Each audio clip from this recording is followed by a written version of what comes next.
Marco, welcome back to the Stadium of Light. It's a pleasure to have you here. Yeah, first time this season, sadly, yeah.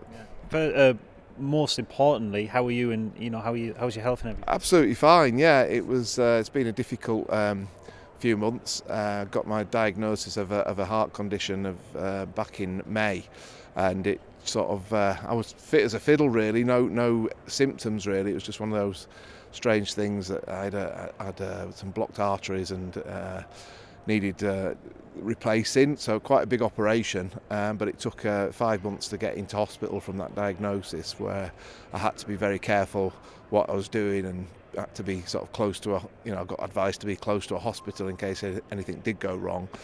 But luckily I got to the operation without any major incidents, and it was quite a big operation. Recovery, they sort of say 6 to 12 months, but I'm about 4 months now and I feel absolutely top of the world, so it's almost a thing of the past, but I've got the scars to prove it. But they did a great job and the NHS were fantastic, so yeah, I'm really pleased. I'm sure I speak for everyone at Sunderland to say that that's great news, and it's great to see you looking so well, and like you say, you're top of the world. Another great feeling to kind of draw upon is the great feeling that's been generated this season with Sunderland's performances. I'm sure you've been casting your eye. Yeah, I mean, I've been able to watch the games obviously on the full 90 when you broadcast it, so that's been a big help to me, and keeping up with the games, and yeah, sometimes it's better to watch them when you know the result, because it takes the strain off. But yeah, look, they've been great, hasn't it? I mean, there's been so many positives this season. The players have obviously, we were seeing players mature before our eyes, and a little bit more experience came into the side. Mepham added a great deal to the back four this year, and we've been really solid. Sometimes you see those little, I've been there, got the T-shirt, those sort of fragilities that you get with being a younger player, and but I think there's an honesty about this team that's really endearing to the fans. I think it's an emotional club, isn't it? The fans are very involved in the matches, and the mood can really sway in the stadium at times. I can remember that from my days at Roker Park. But I think they're all behind the players. There aren't many players on that field, I think, or in the squad, who the fans have doubts about, or any sort of conflict or anything. I think there's a real empathy with everything that's going on at the club at the moment.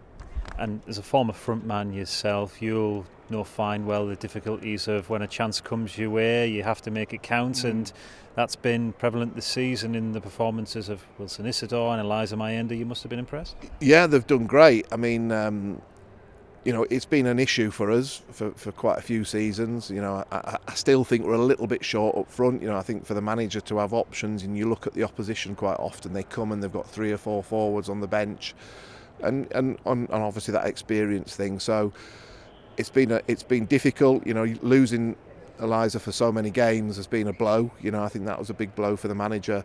But he's come back, and he looks like he just looks really keen and desperate to get back to where he was at the start of the season.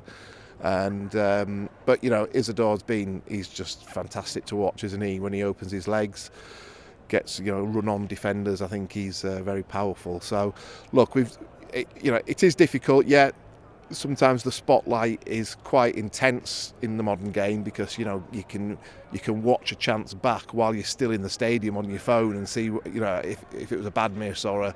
But look, I scored quite a few goals, but I missed loads of chances as well. So you have to just accept that and get on with it. And I think the sign of a good striker are the ones who are desperate to get more chances rather than hiding if they do miss an opportunity. And I think as I said, that honesty and integrity of the players is a proof of that.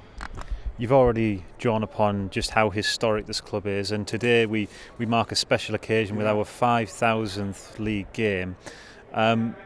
And like you've already touched upon, there is a lot to celebrate within our history, which of course you were a part of. Yeah, and when I came to this club, it took a while, before social media and the internet, you didn't know much about clubs. So when I came up to the Northeast, then you get told about people like Charlie Hurley and obviously the 73 side, and, those people, it gets ingrained in you, and the history of the club, one of the first football league clubs, and so there's great history, and it's always great to be part of that. I know the fans really, it's a big thing for the fans, that to be part. Although, in recent decades we haven't been at the top of the tables or top of in the top flight or winning cups, but I still think the impact on the city is huge. Of the football club's impact on the city is huge, and a fantastic landmark. And I'm trying to work it out. Probably 2 or 3% of those games I played. So my little part, I hope it was good fun while it lasted. I'm sure it was. Just finally, aside from today's game, we're approaching a really important run-in. Regis Labrise and the side. High ambitions on the agenda and a lot of confidence around the players. Yeah, and I think we're seeing a few of those players coming back from injury. Brown had a great start to the season. Great to see him back in contention. You've got a bit of competition in centre-back where, the three main protagonists have all played brilliantly all season. And obviously Eliza giving a bit of options up front as well if the manager wants to make changes. So it's important that he's got more players available. It has been a struggle at times through the season, but we're entering a part of the year which can be really difficult. You get teams like Cardiff today. They come up, you're not quite sure where they are in their season, and sometimes teams who are maybe 3 or 6 points above the relegation zone, they desperately want to get some more points on the board just so they can take a deep breath and relax a little bit. So you can't take anything for granted. You've got to work just as hard against the Leeds Uniteds or the bottom of the table side. So hopefully the lads can do that and put a bit of pressure on.